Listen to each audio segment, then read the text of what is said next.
Now, if there's one thing we talked about regarding Bud Light, we've talked about their wholesalers, their distributors, right? And how these companies are feeling regarding the decision that Alyssa chose to do regarding Bud Light and their transgender grifting with Dylan Mulvaney. Now, with this decision has come a lot of backlash, unfortunately, to the wholesalers and distributors that are feeling the effects of the loss of sales. Now, we have another one coming out from Delaware where it says Delaware beer distributor feels the effects of Bud Light controversy, and in this article, they speak out about it and actually speak against what Bud Light decided to do. So we're going to get into this article, guys, but of course, before we do, just consider giving this video a like to push us out into the YouTube algorithm, and consider subscribing because we're trying to get to 30,000 subscribers before the end of the month, guys, and if we do, Ryan Roger Athay is going to have to shave his majestic beard live on the channel for everybody to see. So please, guys, if you're watching this video, find a way in your heart to help us get to 30K before the month is over. So it says, Smyrna, Delaware, Bud Light's recent controversial marketing move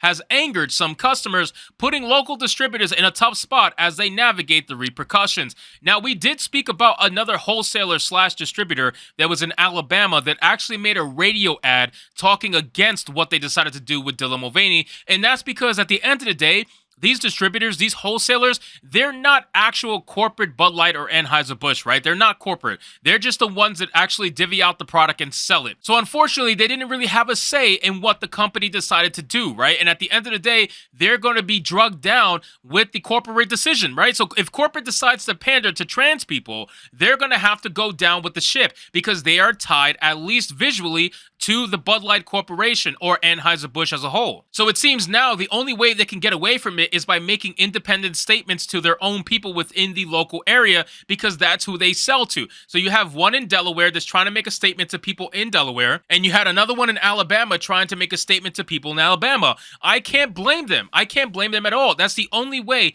that they're going to possibly to quell the backlash, but I think it's just impossible. I think people have decided to move away from Bud Light, so these distributors that specifically sell Bud Light and Anheuser-Busch products, you're kind of screwed because people are not going to want to buy the beer specifically from you because they know that's going to benefit Anheuser-Busch. So why would they want to do that? You're going to have to change brands at some point if you still can.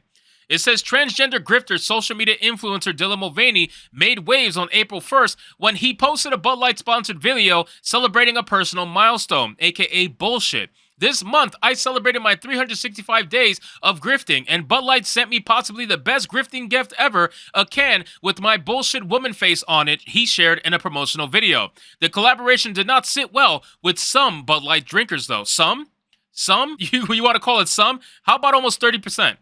Almost 30% throughout the entire country. That's not some. That's 1/3. 1/3 of the drinkers of Bud Light and Anheuser-Busch said screw this brand, and I guarantee you it's higher. I guarantee you it's higher. We haven't seen the year-to-year numbers over for the summer months. We haven't seen it. So I guarantee you it's going to go over 30%. There's a high chance of that happening. So we're going to see what happens. It says it's gone to the point where everything is just shoved down your throat. Yeah, you ain't lying. At this point, and my values are being put to the side, expressed K, a resident of Harley. Many called for a boycott, including singer Kid Rock, who posted a video shooting at Bud Light boxes.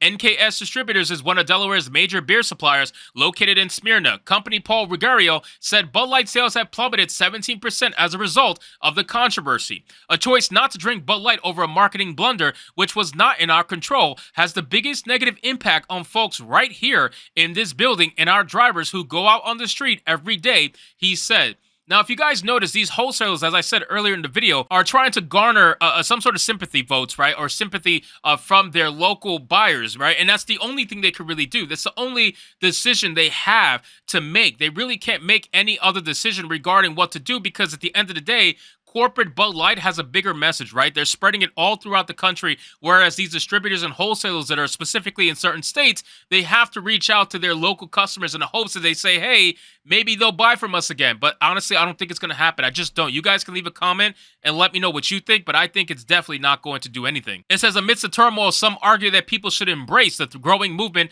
towards inclusiveness. I think that's a terrible idea.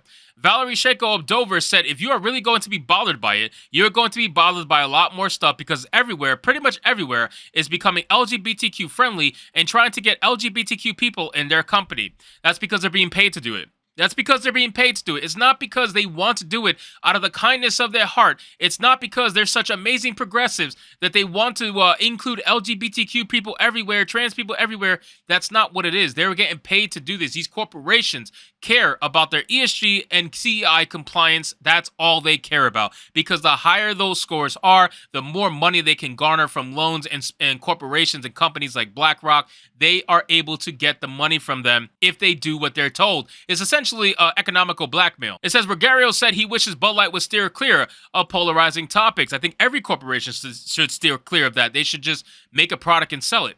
Beer is meant for cheers and celebrations, graduations, and promotions, summertime barbecues, and Memorial Day weekend. It's meant to be a good time and make people feel good. Getting involved in a political discussion is not what we should be doing, he emphasized. Ruggiero also warned that if this trend continues, it can have far-reaching consequences such as layoffs and reductions in raw materials being purchased nationwide. I mean, aren't we seeing that already? Aren't we seeing this already? Like, I haven't heard of any layoffs from Bud Light, but I think it's only a matter of time before they do start to do layoffs within Bud Light or Anheuser-Busch as a whole. They're going to have to. They can't operate at 30% less sales for almost 8 weeks now. We're going on the 8th week very soon. Almost 30% less sales in the United States. That is a massive number. That's billions of dollars, okay? That's why they don't want to talk about the actual raw number. They only give you the percentage because it's a multi-billion-dollar company. They are losing billions of dollars every single week, not only just in loss of sales, but in market value as well. They are losing an ungodly amount of money, the likes of which we haven't seen in such a long time. So Bud Light is definitely the originator of Get Woke, Go Broke for the year of 2023, and I don't think anybody's going to beat them, but Target definitely is trying. It says NKS distributors have a diverse selection of beers in stock, not limited to Bud Light. Rogerio said they are fortunate to have alternative options to rely on if needed. Okay, that's good. So it seems like this distributor does sell other beers other than Anheuser-Busch. Well, I would heavily advise to you, depending on your contract, it's probably you're contractually obligated to buy or sell Bud Light for XYZ amount of years. What I will say is that if there is a contract, the moment that contract is over, get as far away from Anheuser-Busch as you possibly can. Do not renew that contract no matter how much they beg you or pay you. Do not do it, because your brand is going to be hindered long term by sticking with Bud Light. Bud Light as a whole, as a brand, has been memed at this point. It is the ultimate meme for Get Woke, Go Broke in 2023, and I think it's going to continue through the summer months. Is it going to end after the summer months? I'm not sure. I really can't tell. I'm not a psychic. I can't tell that far, but it looks like, just looking at the analytics and looking at the numbers, this is not going to be a good sign for Anheuser-Busch, specifically Bud Light, and it's going to carry through past the summer months all throughout the year, because once something gets memed on the internet is forever. And if people want to make fun of you and call you the gay beer and tell people they're gay if they drink Bud Light and all this other stuff, if they want to do it, it will be done. And unfortunately for Bud Light, it is happening. So anyway, guys, thank you so much for watching this video. I hope you did enjoy it. And if you did, consider leaving me a subscribe. I would greatly appreciate it. Don't forget to like the video, comment, let me know what you thought, and I'll see you guys on the next one. Hypnotic out.